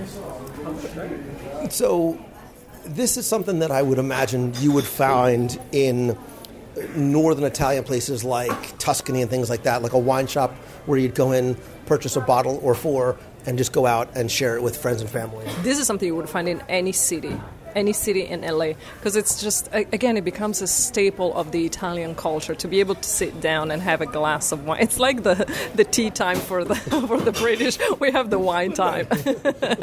And again, it's because you were saying it before, like it doesn't go to an excess. It's not about, going out and drinking. It's about really enjoying a glass of wine with a friend, nothing more than that, and enjoying the food that comes with it, of course. What's nice about here, too, is you can buy it by the wine. By the wine, really. I promise I haven't had any yet. You can buy it by the bottle. You can also buy it by the glass. And there's also, and I think it's going back to like the 2011 or 2010 Food and Wine Festival, they had two vintages specifically to this store. Sogno d'Italia, Dream of Italy, yes. Bottled exclusively for Disney parks. And there's a Chianti and a Pinot Grigio. And it, again, a nice place that you can just walk up, grab something, and then sit outside on the promenade at sunset with the music in the background. There's nothing better. Perfetto. And then you kiss somebody because it's... Right. Clearly, Maria, there's a trend going on that happens with, look, that's why it's all about romance. Talking about something Italian, just my eye went straight to the Bialetti, and that's you will have one of those coffee makers in every single Italian house. So again, I thought that was something only my grandmother had. Everybody has. This is the only coffee maker that an Italian will trust. That's how they make coffee. Why? So these are. So it's called Bialetti. Bialetti. The Bialetti, yeah. You see the shape; it's very particular. You fill the bottom part with the water, and goes right underneath the valve for the air, and then there's a little accessory that goes on top. That's where you put the coffee, and you don't press the coffee down. You just put it in, and then a little trick that I learned from a friend from Napoli, actually from Naples, he used a spoon to just make 3 little incisions on the coffee that you just put there, because he said it breathes better. It's an art. And then you twist it, and you close the coffee pot. You put it on the stove, and then you hear that, blah, blah, blah, blah, like it starts coming out, and then the house smells like breakfast, and yeah, that's Italy for you. Right? And they even have some lavazza. Is that lavazza coffee? Lavazza, and also another one. I wonder if they have it here. It's the Illy Cafe. Okay. It's another one that's very, very famous in Italy, but those two are definitely the top ones. And there's one specifically for coffee. There's one specifically for espresso, and one for cold brew coffee. Yes, it's interesting that they're being so specific. Like growing up, it was one. It was literally this shape. And, the espresso, it's everything is an espresso in Italy. Because, when you do the coffee, it always comes out in a small cup. And then it changes if you put a little bit of milk in it or you don't. Like so. Sambuca, esatto. So that's the difference. But, we don't have anything like the American coffee that it comes, in big cups. Right, you're not getting a super venti 36-ounce cup of Joe. No. It's a little espresso. So we're technically in La Bottega Italiana, the Italian boutique, where you'll find, and this store has changed a little bit over the years, but candies and cookies and pastas. And I was noticing earlier They have olive oils and spices, and like wine, like there's an art to olive oils. Like you'll see this tiny little bottle of olive oil is about $22 because it's white truffle flavored, super duper extra version, which makes a difference. Yeah, it's another major, like the white truffles and the black truffles are very famous, especially in the center of Italy. Very expensive, but again, you can make oil with it, and you can have risotto with those. Yeah. Oh, they even sell black truffles and black truffles and mushrooms, pesto and truffles. Oh, very fancy. What and of is course, this? olives. Wow, I love olives. Do you? I'm gonna have to turn in my Italian. Olives are not my thing. I hear you. And a lot of Americans, it's not their thing. I can eat artichokes, and I'm not saying I have actually gone to the grocery store in the past, sat in my car and ate artichokes out of the jar. No. But in theory, you could do that. Yeah. But this is all stuff for the home too. I love the Italy-themed merchandise. It's Italian themed as well as Italy pavilion themed. Yeah, and it's really, really nice. And they have a lot of different things because all the ceramic things that they have, this is very Italian as well. So what's the... Okay, because again, my grandmother had like this with the rooster on it. I don't know what it is. Everybody had the rooster in their house. I had one too. Everybody had one. I guess when you become a grandmother, they just give you one. You just like once the baby's born at the hospital, they just give you something with the rooster graduate. on it. Here's your rooster. But also... right, when you become a mother, they give you the guilt card, and then when a grandmother, they give you the rooster. Yes, that for sure. But also all the ceramic that has the lemon motif. That's very, very popular in Italy. I actually have a little lemon thingy in my apartment that survived every single move that I've ever made. It comes from Italy. Yeah, this is very... And what does this mean? He says, mia moglie ha sempre ragione, my wife is always right. I'm not bringing that one home. So I love how they have this little cold... Right? Oh, look at this. This is There's little candies and... sweet treats. I don't know what's in these. What are these little tiny cones? Wait a minute. Ice creams. Stop it. Yeah. They're like little baby. This is like hazelnut. Oh, and I have caramel. Caramel? Oh, we might have to get a couple of these just to sound. Nutella? Stop it. Oh, yes. Who doesn't love Nutella? What is this? Oh, the biscuits. Yeah. So you have a little biscotti and a little espresso or a little sambuca at the end of the night. Yeah. That's a good evening right there. I can't believe, I'm having a moment because I grew up with some of those little chocolates. This one, questi sono il gianduiotto. This is from Torino, from Turin. And this is really also what's kind of in the Nutella. You have the kind of a flavor. But I remember eating those as a child like they were going out of style. I haven't seen one of those in, I think, 30 years. What is this little fluffy... Raffaello, those are very similar. Like it's a little three balls. Almond like and coconut. Yeah, with similar to the Ferrero Rocher, but you have almond treats. And of course, the Baci Perugina. Those are very, very famous. Do you think we should try a couple of these? I think we need to eat. I think you need to get that one. Get that one, and a couple of little ice creamy things. Which one do you want? I saw they got to get the hazelnut one. Get the hazelnut, and then which one is this? They have so many. Cocoa parties. I have caramel milk. Yeah, I'll pick the caramel. You got the hazelnut, right? I got the hazelnut. Okay. And then pick out whatever sort of thing that we need, the chocolate that we need to try to remind you of. Okay, you need, because I'm getting this for you because you need to try this. And then... And get this mixed nut-shaped chocolate with nut filling? Yes. Those are little egg-shaped. Oh my goodness. So I might cry. Lots of different kits. This is... Sorry. See, this is why we're friends. Look how excited she gets with the food. So this is, you know this one, right? Il Mulino Bianco. So this is a very famous brand in Italy that does all cookies and, you know, le merende, that's what we call it. But I grew up eating those, I baiocchi. Those are hazelnut and cocoa cream sandwich cookie. Forget about an Oreo. After you eat this, Oreo will be like, no, never again. No? Never again.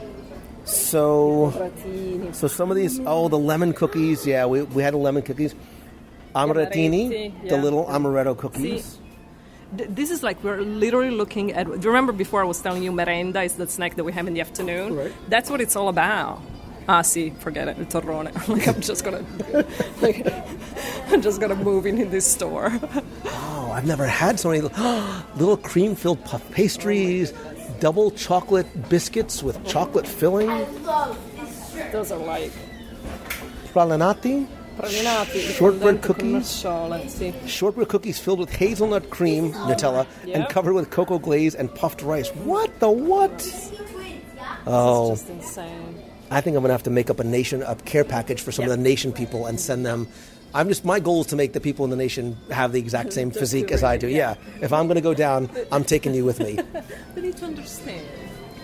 All right, let's just make sure there's no other snacks that we can buy first. What else can we buy? So they have a number of little Pinocchio figures, and so... Giro di Cosenza. Let me see what it says, because I can't read. Giro di Cosenza e fatti sempre guidare dalla tua coscienza. It always let your conscience guide. That's really cute. Giro di Cosenza. I like that.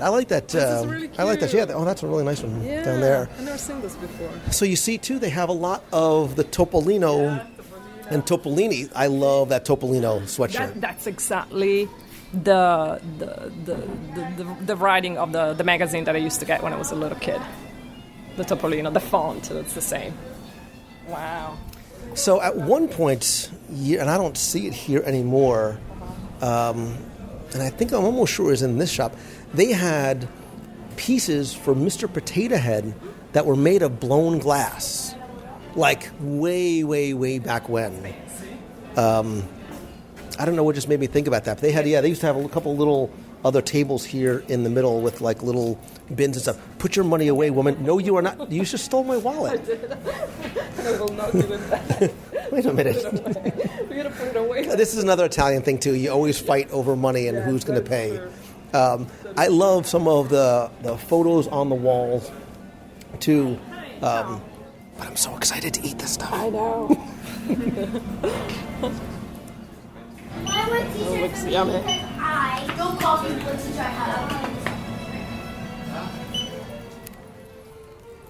Okay, so although we almost came to fisticuffs to try and see who was going to pay as we come back out the side door of the pavilion, again, I love this pavilion, especially during Flower and Garden Festival. They do a lot of these potted plants and potted flowers, which one of the horticulturists said is very much what you'll find, throughout Italy throughout the year.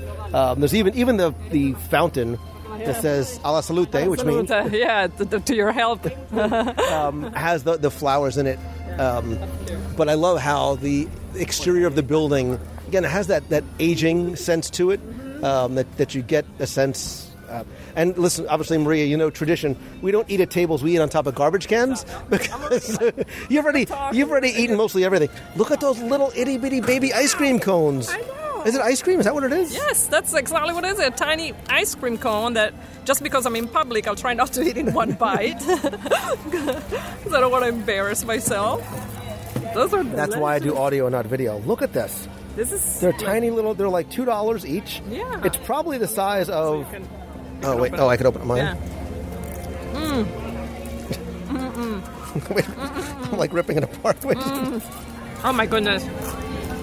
It's Which one so rich. I got the caramel one.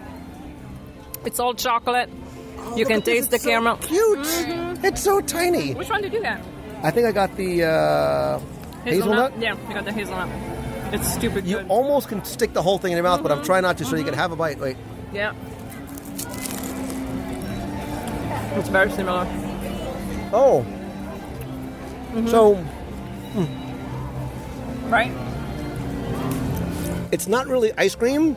It's like eating a Nutella, like a Nutella cone. Yeah, but it was like in the... Here, Yes, wait, right. It was in the... It was in like fridge kind of area, right? Yeah. Because Florida.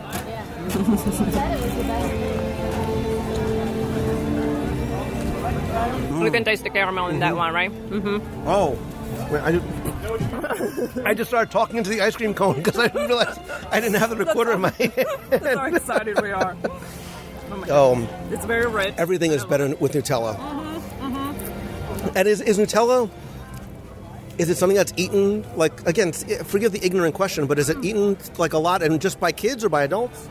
Sorry, I'm just stuffing my face with chocolate. Everybody. And it's our peanut butter and jelly.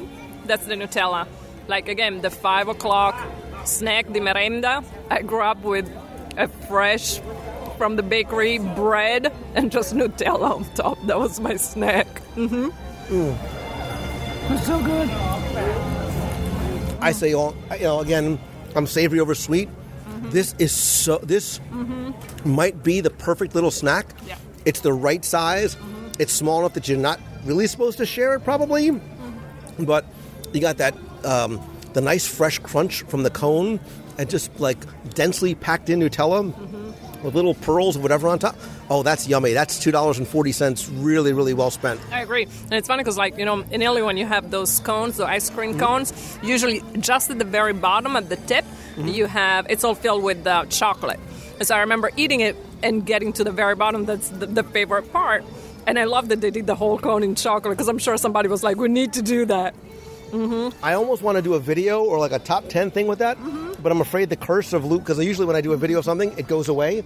But that's a must-do dessert. Like, I'm looking around like I want to tell somebody, why are you people walking by this pavilion? All right, open up these other things too. Oh, yeah. Wait, let's save that. Yes. All right, you, whatever order you need think. to try this. So now what is this? So this is called gianduiotto, and it's really like it's from Torino, but it's a gianduia-based chocolate. So I don't know what any of those words meant. The only thing I heard was chocolate. It's a kind of a Nutella-ish thing. Try it. So it's like a little bit larger than like a piece of Hershey, but it's like a little pyramid shape. Yeah. You want to break it in half, or? Go for it. All right. Ooh. How is that? Oh. Oh, and it's filled. Oh, this one is a little fancy. It has a little heart in it. Oh, that's lovely. Wow. That with a little maybe glass of like red wine. Right. You just have the little something to just wash it down, and it melts in your mouth. You feel it like it's. You don't even have to even chew it. No. It just falls apart. Okay. What do we do All right, next? do the little nut thing. This is a little. It looks like an Easter egg, but it's almost shaped like it's designed to look like a little. Oh, we can? A nut or something. Yeah, that's a little Easterish egg. It's going to take me like half an hour to find the right place to open it. Oh, this is not helping at all. Oh, it was the other way. Almost there. Ah! All right, I'm going to take a bite because I'm already holding it. This is not pretty at all. It really sticks to it, the paper. It's also 1,000 degrees outside. Very creamy. Oh. Oh, my goodness. Super soft. It just melts away. Melts away. The other one you have to take a bite out of. This one you could just put in your mouth and not even chew.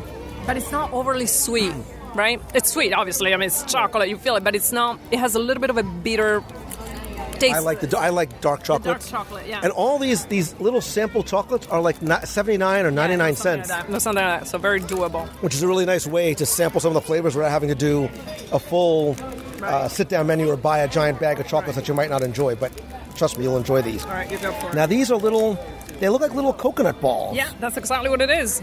Almond and coconut. Probably the size of a Ferrero Rocher. Sorry, we're having a full-on meal, people here. How do we like it? That's not what I was expecting. It's crunchy. It's like a crunchy almondy outside, and then like a really light, fluffy, creamy coconut inside, and then with coconut flakes on the outside. Did you get to the nut?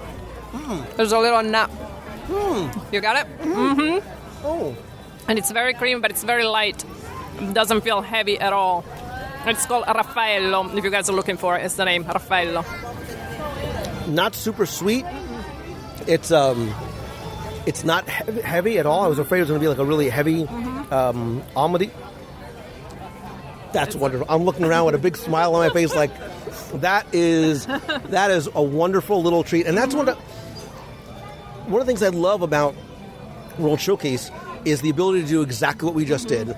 To walk through, to wander, to get little samples, to understand and just see how similar, or more importantly, how different the cultures and especially the cuisines are. I agree. And I think it's like, it's so different for me right now that, I live here and I'm like 20 minutes from the park than when I used to come for vacation. You come here on vacation and you have a few days and you kind of, quote unquote, rush through the park a little bit. Of course, I mean, you try to do and see as much as you can. and you don't really have the time to slow down a little bit. And that's the Italian way, to just slow down and enjoy, right? Smell the roses a little bit. But I think this was the perfect example of being able to do that, even just to take a really nice walk around. And we didn't even eat at a restaurant, We just walked around and have a few snacks. So this is definitely a nice way to do it. And we didn't even touch, there's also the little the gelato stand out there as well. You can also get espressos and cappuccinos, and maybe we should walk over there. Just maybe a little, if they have a little frozen coffee drink right now. It's one of those things that we need it. That's yours. No, that's all you. No, I can't have it. No, I can't. I'm. Why do you eat so much? I gave them up for Lent. I'm to walk back to my house. Okay. I always feel, especially on days like today, that we're walking off the calories. So. Okay. And calories don't count when you're recording. Okay, that's good to know.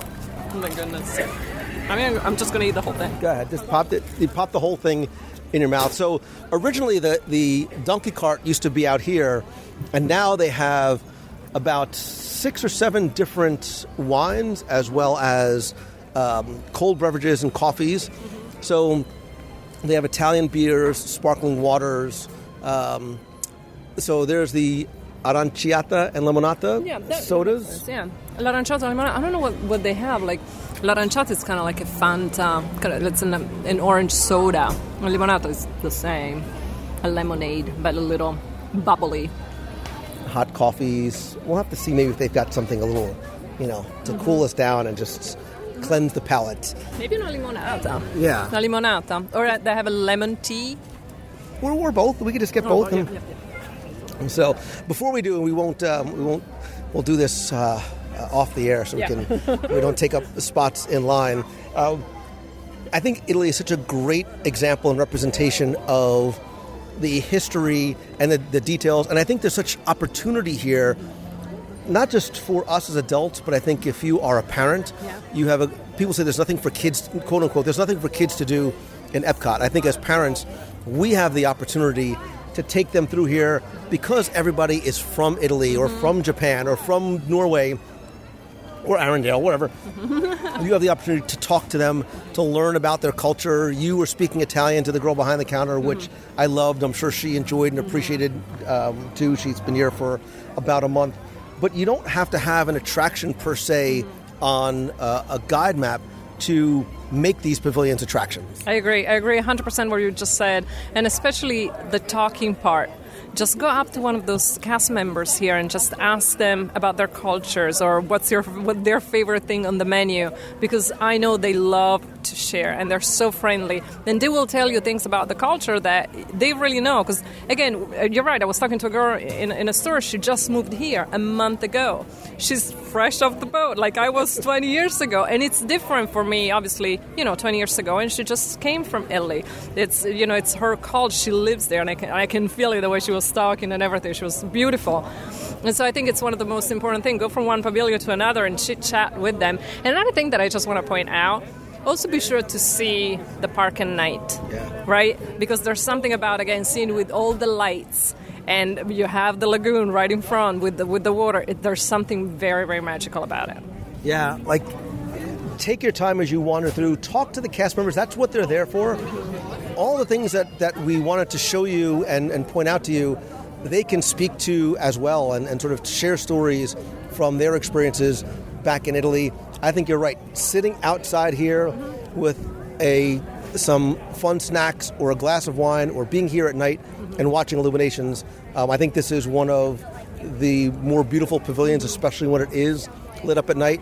So I think the play is you go make a late reservation for dinner or to do a little tutto gusto, order pretty much everything off the menu. Call me. I'm 15 minutes away. I'll meet you. No problem. And then you come outside, you grab a Prosecco, a bottle of wine, a glass of wine or a bottle of wine, whatever. Bottle of wine and a straw, however you decide to roll. And enjoy illuminations and the promenade. And I love the fact, and why I wanted you to come on was not just for the food, but to get a perspective from somebody that has not just seen it as a tourist, but has lived there and can say, yeah, this is exactly what it looks and more importantly, what it feels like.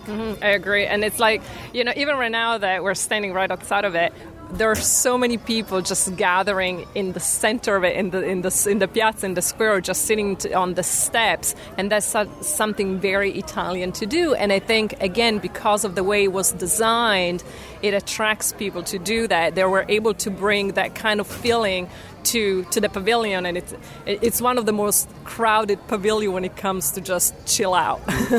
And that's exactly also what Italy's all about. Mm-hmm. But we talk about it all the time. The reason why we come here and the reason why we come back, and I think the reason why we like this pavilion, and obviously there's a connection for us individually, is the way it makes you feel. Yeah. And there's a warmth and a friendliness and an authenticity to it that reflects not just Italy, but what you find in all the other pavilions as well. So this is not meant to just be a guide for you to slow down and appreciate this pavilion more, but I think really appreciate all of World Showcase as a whole. Take your time, try. And when I say go try a restaurant maybe you haven't tried before, it's a great way not just to have a good dining experience, but to really learn about the people and its culture. We will definitely be back because now we have got to go and bring this full circle and dine here together. I can't thank you enough for bringing your insight and your experience and the love and the family and the really cool accent today. The accent comes with a package, so that's easy for me. But thank you. It's funny, I've been following you since the very beginning. Can you imagine that? Really? Yeah. I was thinking about it the other day. I was like, I was listening from the very, very beginning back in New York, and I was walking in the city listening to Lou talking about, Disney, and I was like, oh, it feels good. It feels like I'm there. You're able to do that, and then of course we met and became friends, and to be able to do this it's a gift to me. Trust me. So thank you very much. Grazie. No, this is wonderful. Thank you. And for you, the listener, if you've been to Italy, if you've walked through this pavilion before, let us know what your favorite part of the Italy Pavilion is. You can call the voicemail at 407-900-9391. Go to the Facebook group at wdwradio.com/community. That's where the conversations and communities take place. And let me know what your favorite part of the Italy Pavilion is. My favorite part today has obviously been able to spend and share some of this time with you. And I can't wait to do it again. And eat all the things. Yeah, then we need to eat all the things. And come over for Thanksgiving. Yeah, yes, please. And Christmas. Yes. Christmas, forget about it. Forget about it for Christmas. The cakes, and, oh no. It's like, yeah. Stretchy pants are a must. Yeah, all the way. So. Grazie. Grazie a te.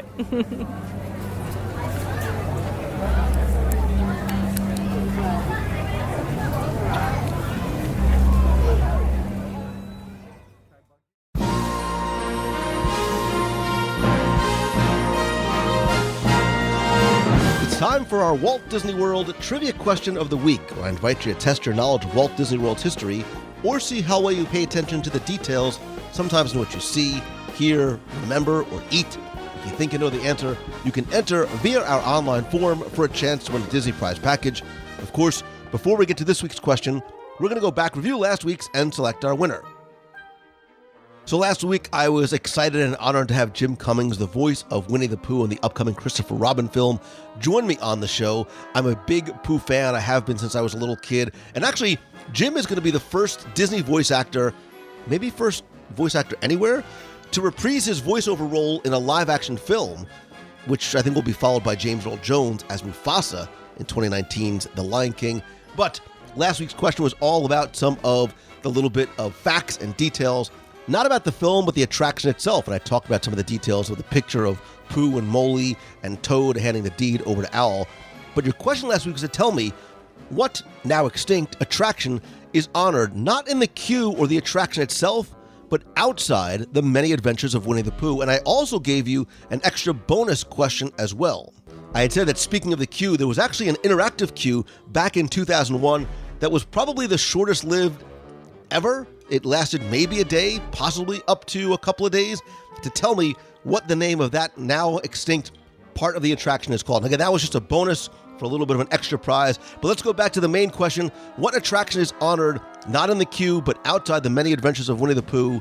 Of course, I'm talking about the tribute to 20,000 Leagues Under the Sea, which you can find inside the Treehouse play area that's out in front of the attraction. It's got that very, very small door for little kids or little Lou Mangello to be able to walk into. And if you look up into the second doorway that leads directly into the queue, you'll see that there are carvings inside, and one of them has that patinaed green look and color of the old Nautilus from the 20,000 Leagues Under the Sea attraction. Now, in terms of the bonus question, there was that interactive queue back in 2011 where kids could jump on these black and orange striped circles that had springs underneath, which would launch you somewhat into the air and sort of bounce from circle to circle. Your bonus was to tell me what was the name of that very, very, very, very short-lived interactive queue area, and that was, of course, known as Tigger's Bouncy Place. You didn't have to answer that one in order to be entered. I took all of the correct entries, randomly selected one, and last week you were playing for all of my digital products. That includes 102 ways to save money for and at Walt Disney World, all 7 of my virtual audio walking tours of the Magic Kingdom, both of which you can find in the WDW Radio shop, as well as Amazon and iTunes. A brand new, not available anywhere else, vinyl sticker for your car, your laptop, your wall, anywhere, and a WDW Radio pop socket for your phone. And last week's winner, randomly selected, is Leah Chappelle. So Leah, congratulations. You did not answer the bonus question, but I will send you the prize package. I will save the bonus prize for maybe this week's or next week's trivia contest. But if you played last week and didn't win, that's okay, because here's your next chance to enter in this week's Walt Disney World Trivia Challenge.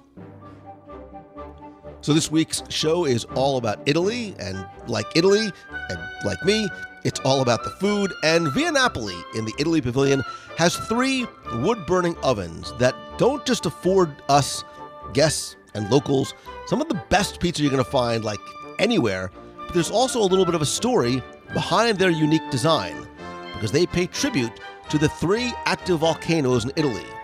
The question this week is to tell me, what are they? And I'll even give you a hint. One of the names is a name you'll find in a Disney animated film, Pinocchio. I'll also ask you to tell me, where do you think has the best Italian food in Walt Disney World? That's not a trivia question. I'm just asking for recommendations. You can append that to your entry. You can call the voicemail. You can email me or post in the WDW Radio Box People group on Facebook at wdwradio.com/community. Let me know, where do you think the best Italian food in Walt Disney World is? That's not for a prize. It's just for everybody's benefit and edification. But your trivia question is to tell me, what are the names of the 3 active volcanoes in Italy that are also the names of Via Napoli's 3 wood-burning ovens? You have until Sunday, August 5th at 11:59 p.m. to go to wdwradio.com, click on this week's podcast. Again, you're going to play for all the digital products, a new vinyl sticker, and a pop socket for your phone. So good luck and have fun.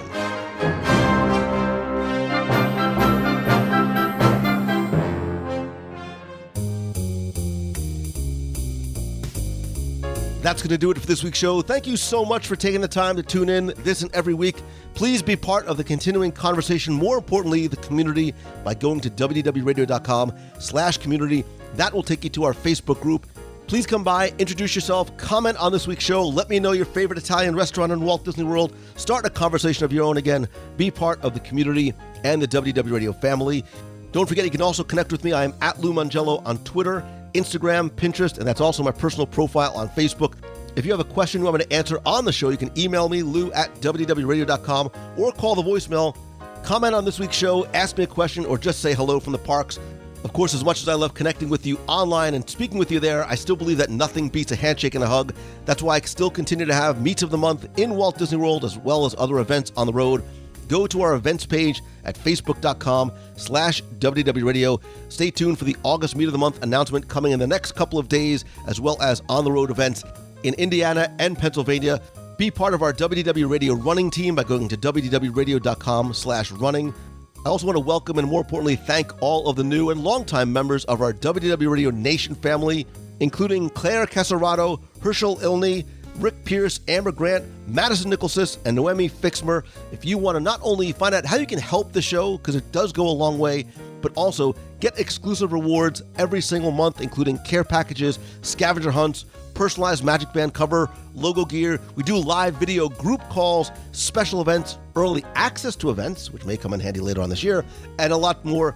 You can visit wdwradio.com/support, and don't forget that a portion of your contribution does go to our Dream Team project to benefit the Make-A-Wish Foundation of America. Please also visit LouMangello.com if I can come to speak to your school, your conference, your event, or help you turn what you love into what you do with private or small group coaching.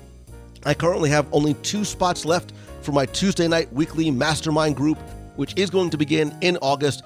And I now have less than 10 spots available for my Momentum Weekend Workshop in Walt Disney World, October 6th and 7th.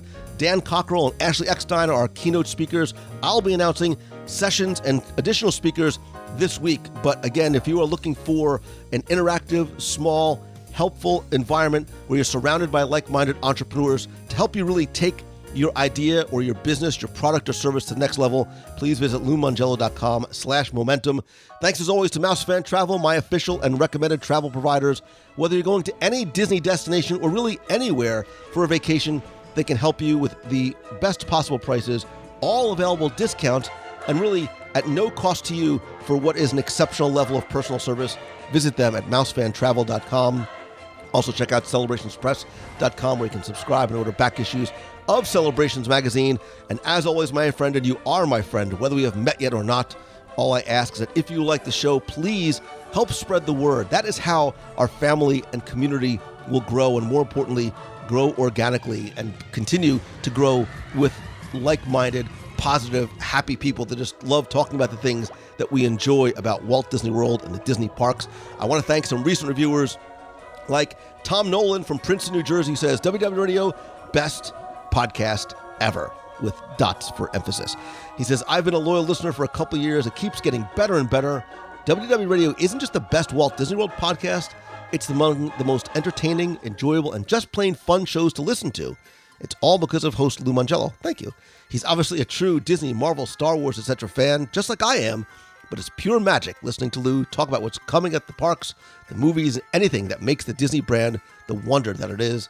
I encourage everyone to listen and catch up on old shows. If you're a new listener, good advice. It'll make you feel as though you are right there at the happiest place on earth. Just as fun for me personally is listening closely to catch one of the many movie or pop culture references Lou will sneak in. What's equally entertaining are the intros to every show.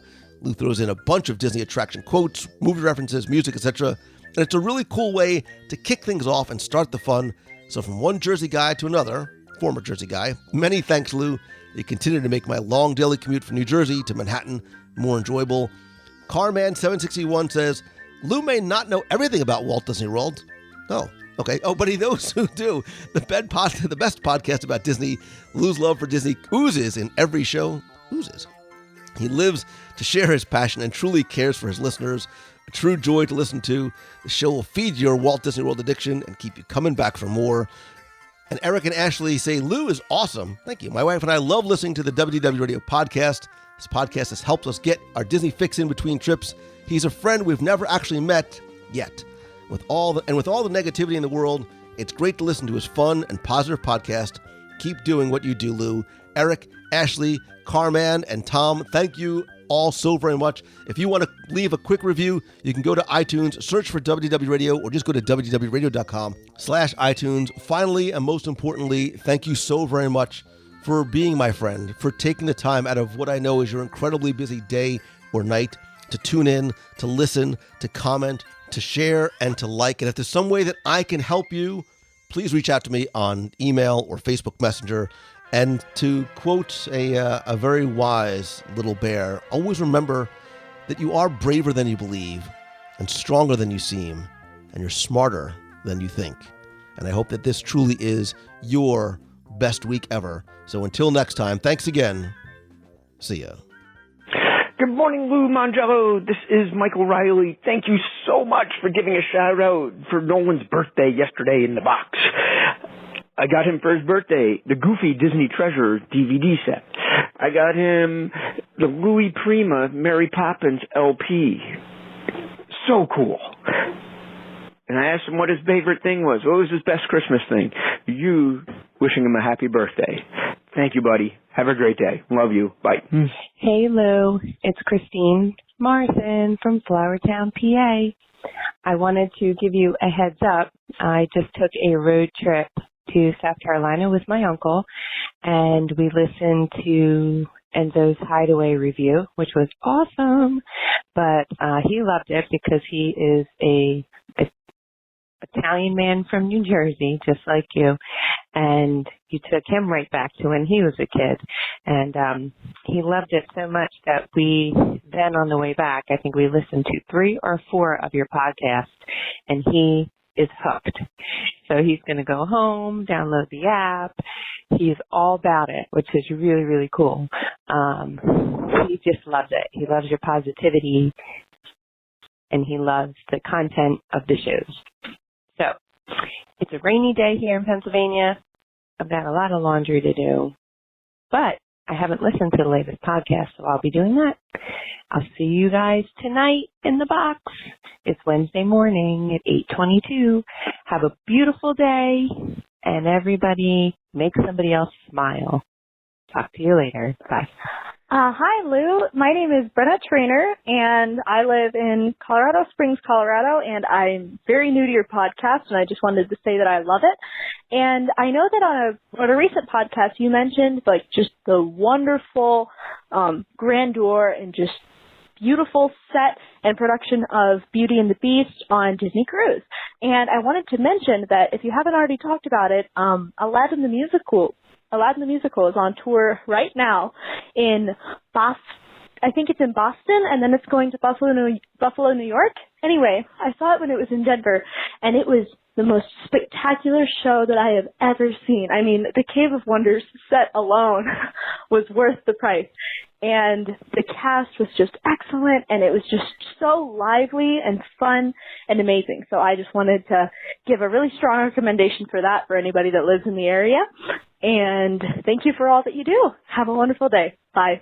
Hey, Lou, this is Jeff Richardson in Brookhaven, Mississippi. Just discovered your podcast after our last trip to Disney World, which was this past January. We're going again this coming January. I wanted to tell you it's a great thing to listen to while you're doing work around the house. My wife can't understand why I want to go outside and do work when I normally didn't want to, but she always sees the earphones in my ear. Also, because you only do one podcast a week, and that's not enough time for me, I've gone back and am listening to all the old podcasts from 1 all the way up through where I started a couple months ago. So I just listened to show number 57 where you talked about the best books to order, and just want to let you know I ordered 3 of those today. So that was a great show. I thought that was good for those of us who are starting to read more and more about Disney World. We're about to take my family on our 7th or 8th trip as a full family since 2003. So we're really excited about that. But love your show. Thanks for all you do. I'm one of those 50-something-year-old guys who like sports and all the other stuff in the world, but I'm crazy about Disney World, and you kind of help fix that addiction I have every week to hear more and more about what's going on down there in Orlando, Florida. So thanks a lot, Lou. Keep up the great work. Good morning, Lou Mongello. It's Darlene Nagy from West Seneca, New York, and I am here to give you the newest countdowns for your Japan trip, 441 days as of today. And then you have only, believe it or not, 69 days until Momentum. And we have, believe it or not, 62 days to our Sternberg and Nagy vacation in Disney World. So excited. Everybody can't wait to get down there again and now see Toy Story Land and Pandora and the Fantasyland expansion. It's just going to be so amazing. I cannot wait. Thank you so much for everything that you do. And I have to go and see the newest Ant-Man and Wasp movie. I have not seen it yet. I'm hoping to get there this week. Thank you for not spoiling it for me. And have a great, wonderful day. Stay positive and always smile. Love and hugs.